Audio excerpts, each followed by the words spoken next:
ખેડા જિલ્લા કોંગ્રેસ સમિતિ દ્વારા કપડવંજ સર્કિટ હાઉસ ખાતે સમીક્ષા બેઠક યોજાઈ। તાલુકા અને શહેર પ્રમુખ માટે સમીક્ષા બેઠક યોજાઈ હતી। સેન્સ પ્રક્રિયામાં ધારાસભ્ય ઇમરાન ખેડાવાલા ઉપસ્થિત રહ્યા હતા। પૂર્વ ધારાસભ્ય લખાભાઈ ભરવાડ, ખેડા જિલ્લા કોંગ્રેસ પ્રમુખ કાળુસિંહ ડાભી, બિમલ શાહની ઉપસ્થિતિમાં સેન્સ પ્રક્રિયા યોજવામાં આવી।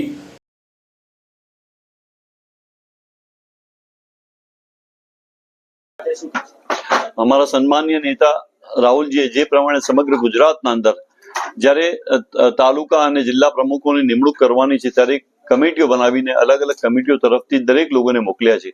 આજે મારા પૂર્વ સાથી ધારાસભ્ય લાખાભાઈ અને કાળુભાઈ, મારા પૂર્વ ધારાસભ્ય, આજે અમે કપડવંજના અંદર આવ્યા છે। કપડવંજ કટલાલ આ બે જગ્યાએ આજે અમે જવાના છીએ અને લોકોના અંદર જે પ્રમાણે લોકોની જે અપેક્ષાઓ છે કે આવનારા દિવસોના અંદર જે પ્રમાણે રાહુલજીએ કીધું છે કે ભાઈ પ્રમુખોની, તાલુકા પ્રમુખોની નિમણૂક કરવાની છે, એના સેન્સ લઈને જે મજબૂત છે, કામ કરવા માંગે છે તેવા તમામ લોકોને અમે સાથે લઈને એક મજબૂત અમારું સંગઠન બને ગુજરાતના અંદર ને જે રાહુલ ગાંધીનું જે સપનું છે કે 2027માં કોંગ્રેસની સરકાર બને, સેવા માટેની સરકાર બને, ગરીબો માટેની સરકાર બને, એ જ અભિયાન સાથે આજે અમે દરેક જગ્યાએ અને ખેડા જિલ્લાની જવાબદારી જયારે મને ને લાખાભાઈને સોંપી છે ત્યારે અમે દરેક તાલુકે જઈને લોકોને મળીશું અને અમારા કોંગ્રેસ પાર્ટીના સંગઠનને મજબૂત કરવાનું કામ કરીશું।